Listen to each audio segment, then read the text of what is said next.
ಎಲ್ಲರಿಗೂ ನಮಸ್ತೆ.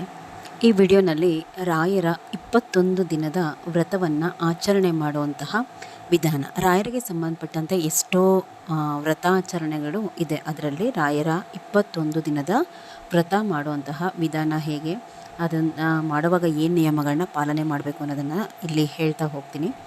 ಈ ವ್ರತವನ್ನು ನಾವು ಆಚರಣೆ ಮಾಡ್ತೀವಿ ಅಂತ ಅನ್ನೋಂಥವ್ರು ಇದನ್ನು ಗುರುವಾರನೇ ನೀವು ಫಸ್ಟ್ ಪ್ರಾರಂಭ ಮಾಡ್ಕೋಬೇಕು. ಅಂದರೆ ಸೋಮವಾರ ಮಂಗಳವಾರ ಹಾಗೆಲ್ಲ ಶುರು ಮಾಡುವಾಗಿಲ್ಲ. ಗುರುವಾರ ದಿನದಿಂದನೇ ಈ ಅನುಷ್ಠಾನವನ್ನು ನಾವು ಕೈಗೊಳ್ಳಬೇಕು. ಗುರುವಾರ ಬೆಳಗ್ಗೆನೇ ಎದ್ದು ಮನೆ ಒರೆಸ್ಕೋಬೇಕು ಆ್ಯಸ್ ಯೂಶುವಲ್.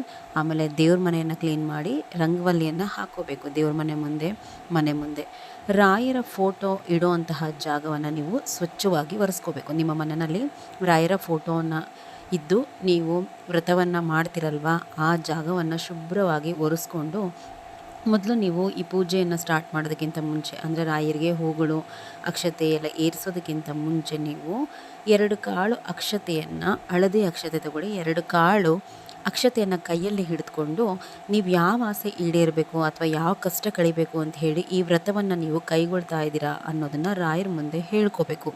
ಹೇಳಿಕೊಂಡು ಫೋಟೋ ಇಡೋದಕ್ಕಿಂತ ಮುಂಚೆ ಆ ಜಾಗದಲ್ಲಿ ಕೆಳಗಡೆ ಅಕ್ಷತೆಯನ್ನು ಹಾಕಿ, ಅಂದರೆ ಏನು ಹೇಳ್ತೀವಿ, ಸ್ಲ್ಯಾಬ್ ಅಂತ ಏನಾದರೂ ಹೇಳ್ತೀವಲ್ಲ, ಅಂದರೆ ದೇವ್ರ ಕಟ್ಟೆ, ಆ ಕಟ್ಟೆ ಮೇಲೆ ನೀವು ರಾಯರ ಫೋಟೋ ಇಡುವಂತಹ ಕಟ್ಟೆ ಮೇಲೆ ಇರುವಂತಹ ಜಾಗದಲ್ಲಿ ಆ ಅಕ್ಷತೆ ಕಾಳನ್ನು ಹಾಕಿ. ನೀವು ಏನು ರಾಯರ ಫೋಟೋ ಇಡೋದಕ್ಕಿಂತ ಮುಂಚೆ ಒಂದು ಮಣೆ ಇಡ್ತಿರೋ ಅಥವಾ ಶುಭ್ರವಾದಂತಹ ಒಂದು ವಸ್ತ್ರ ಹಾಕ್ತಿರೋ, ಆಮೇಲೆ ಅಕ್ಷತೆ ಕಾಳನ್ನು ಹಾಕಿದ ಮೇಲೆ ಆ ಮಣೆನ ಅದ್ರ ಮೇಲೆ ಹಾಕಿಬಿಟ್ಟು ಆಮೇಲೆ ನೀವು ರಾಯರ ಫೋಟೋವನ್ನು ಇಡಬೇಕು. ನೀವು ಯಾವ ಜಾಗದಲ್ಲಿ ರಾಯರ ಫೋಟೋವನ್ನು ಮೊದಲನೇ ದಿನ ಇಡ್ತಿರೋ ಅದೇ ಜಾಗದಲ್ಲೇ 21 ದಿನ ಪೂರ್ತಿ ಪೂಜೆ ಮಾಡಬೇಕು. ರಾಯರ ಫೋಟೋವನ್ನು ಕದಲಿಸೋದಾಗಲಿ, ಒಂದು ಜಾಗದಿಂದ ಇನ್ನೊಂದು ಜಾಗಕ್ಕೆ ಬದಲಾವಣೆ ಮಾಡೋದಕ್ಕೆ ಹೋಗಬಾರ್ದು. ವ್ರತ ಪ್ರಾರಂಭ ಮಾಡುವಂತಹ ಮೊದಲನೇ ದಿನ ಅಂದರೆ ಗುರುವಾರ ಮೊದಲು ನಿಮ್ಮ ಕುಲದೇವರಿಗೆ ನಮಸ್ಕಾರ ಮಾಡಿಕೊಂಡು ಈ ವ್ರತವನ್ನು ನಾನು ಹಿಡಿತಾ ಇದ್ದೀನಿ, ಇದರ ಪೂರ್ಣ ಫಲವನ್ನು ನೀವು ನನಗೆ ಕೊಡಿ ಅಂತ ಹೇಳಿ ನಿಮ್ಮ ಮನೆ ದೇವರು ಯಾವುದಾದ್ರೂ ಆಗಿರಲಿ ಅದಕ್ಕೆ ಕೈ ಮುಗಿದುಕೊಂಡು ಕೇಳ್ಕೊಳ್ಳಿ.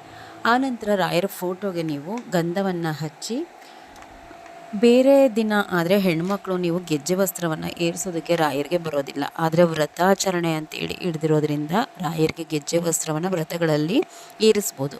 11 ಎಳೆ ಗೆಜ್ಜೆ ವಸ್ತ್ರವನ್ನು ನೀವು ಗುರುವಾರ ಏರಿಸಿದ್ರಿ ಅಂತಂದರೆ ಪ್ರತಿದಿನವೂ ಗೆಜ್ಜೆ ವಸ್ತ್ರವನ್ನು ತೆಗಿಬೇಕು ಮತ್ತು ಹೊಸದಾಗಿ ಏರಿಸ್ಬೇಕು. ಹೀಗಿದ್ದರೆ ನೀವು ಗುರುವಾರ ಏರಿಸಿ. ಇಲ್ಲ ದಿನ ನಾವು ತೆಗಿಯೋಕ್ಕಾಗೋದಿಲ್ಲ ಅಂತನ್ನೋರು ಗೆಜ್ಜೆ ವಸ್ತ್ರವನ್ನು ಸ್ಕಿಪ್ ಮಾಡಿಕೊಂಡು ನೀವು ಗಂಧ ಹಚ್ಚಿದಾದ್ಮೇಲೆ ರಾಯರಿಗೆ ಏನು ಹೂಗಳನ್ನ ಸಮರ್ಪಣೆ ಮಾಡ್ತೀರಾ ಹಾಕಿ.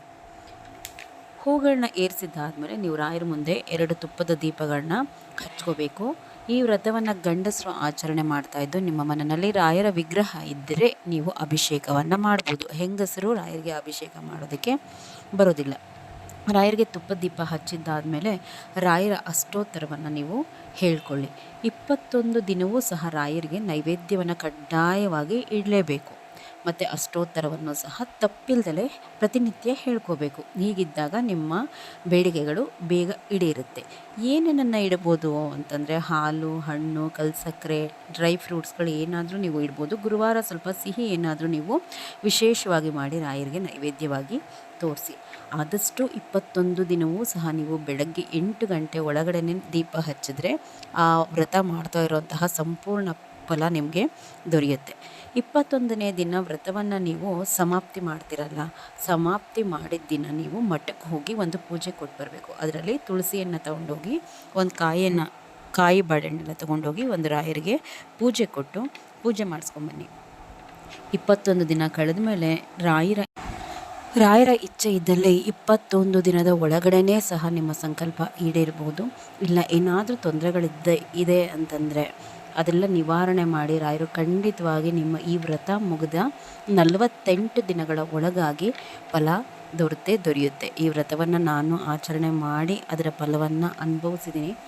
ಈ ವ್ರತ ಆಚರಣೆ ಮಾಡಬೇಕಾದ್ರೆ ಕೆಲವೊಂದು ನಿಯಮಗಳನ್ನ ನಾವು ಕಡ್ಡಾಯವಾಗಿ ಪಾಲನೆ ಮಾಡಬೇಕು.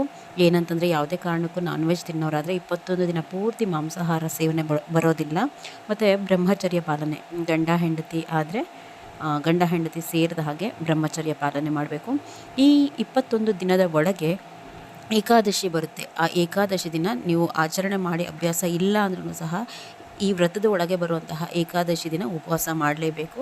ಈ ವ್ರತದ ಮಧ್ಯೆ ಬರುವಂತಹ ಗುರುವಾರಗಳಲ್ಲಿ ಪ್ರತಿ ಗುರುವಾರ ಮಠಕ್ಕೆ ಹೋಗಿ ಒಂದು 5 ಜನಕ್ಕಾದರೂ ಕಲ್ಲು ಸಕ್ಕರೆ ದಾನ ಮಾಡಬೇಕು. ಅಂದರೆ ನಿಮ್ಮ ಎಷ್ಟೋ ಕಷ್ಟಗಳು ಕಳೆಯುತ್ತೆ. ಮಧ್ಯ ವ್ರತ ನಿಲ್ಲಿಸಿ ಯಾವುದೇ ಊರುಗಳಿಗೆ ಹೋಗೋದು, ವ್ರತ ಬಿಡೋದು ಮಾಡಬಾರ್ದು.